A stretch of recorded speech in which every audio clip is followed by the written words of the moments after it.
Olá pessoal, sou o professor Emerson Fernando Rilo. Eu vou fazer uma aula de Química para a segunda série do ensino médio, cujo componente curricular é o EM13CNT, cuja habilidade está descrita aqui no quadro, certo? Então, quando a gente vai falar de metais, a gente vai falar de algo que está no nosso cotidiano, né?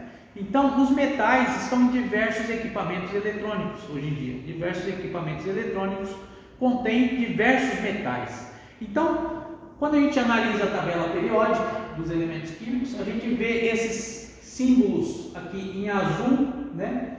Esses símbolos em azul são todos elementos químicos metálicos. Então, a gente tem elementos químicos metálicos, não metálicos e semimetálicos. A maioria dos elementos químicos são metálicos, né? Mas alguns desses elementos químicos, eles são metais tóxicos, né? Então, se a gente tem alguns metais que são tóxicos, né? O que causa essa toxicidade? Essa toxicidade vai acontecer no momento que a gente tiver contato com esses metais. Então, por absorção, se a gente tiver contato, né? Por inalação, se a gente respirar, né? Ou por ingestão, se a gente comer alguma coisa com esses metais, né? E isso pode acontecer de que forma? Porque hoje em dia, como a quantidade desses equipamentos é muito grande, então eles estão onipresentes na nossa vida. Tudo quanto seja no ambiente profissional, no ambiente de escola, né? A gente tem contato com esses equipamentos. Então aqui uma placa eletrônica, você veja que ela é formada por diversos componentes e existem diversos tipos de metais diferentes aqui, né? Então a gente tem metais, esses metais que são tóxicos, eles são bioacumulativos, né?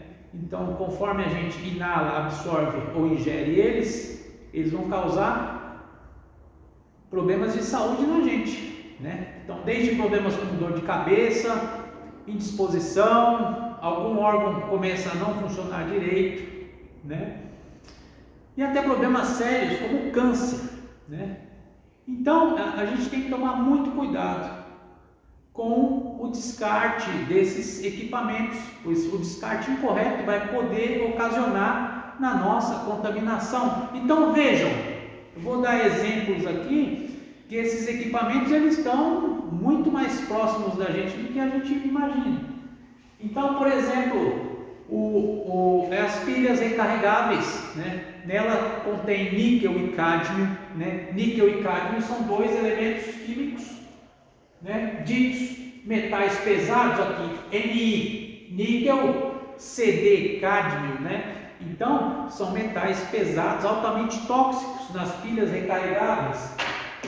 Nas lâmpadas fluorescentes, a gente tem o mercúrio, né?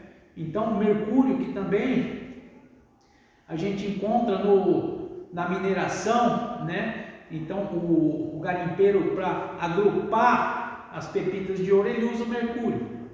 O mercúrio vai para o rio, o peixe se contamina com o mercúrio e quem consumir esse peixe acaba se contaminando, né? Porque ele é bioacumulativo, ele vai passar de um organismo para o outro. Então, como ele é bioacumulativo, os órgãos, né, de excreção que tiram as coisas tóxicas do organismo não conseguem tirar. Então, o mercúrio que é usado na mineração acaba contaminando a pessoa que come o peixe que está contaminado com mercúrio. Então, as pilhas comuns, né? As pilhas comuns, então, contêm chumbo, certo? Então, vocês vejam, diversos são os metais, né? Mas os principais são esses: cádmio, níquel, mercúrio, chumbo, alumínio, né? São metais tóxicos. Então, quais as soluções que a gente pode ter para essa problemática? Então, a primeira delas é a conscientização. Então, vocês que estão vendo essa aula podem falar, né, para os seus pais, para os seus familiares, né, explicar que a gente não tem de jogar ou descartar o equipamento eletrônico em qualquer lugar. Então, normalmente as empresas sabem que tem essa problemática e o que elas fazem? Elas colocam no ponto de venda, né? Eles deixam disponível para você descartar esses equipamentos lá. Então eles colocam, descarte sua pilha aqui, descarte sua lâmpada aqui. Então isso é chamado de logística reversa.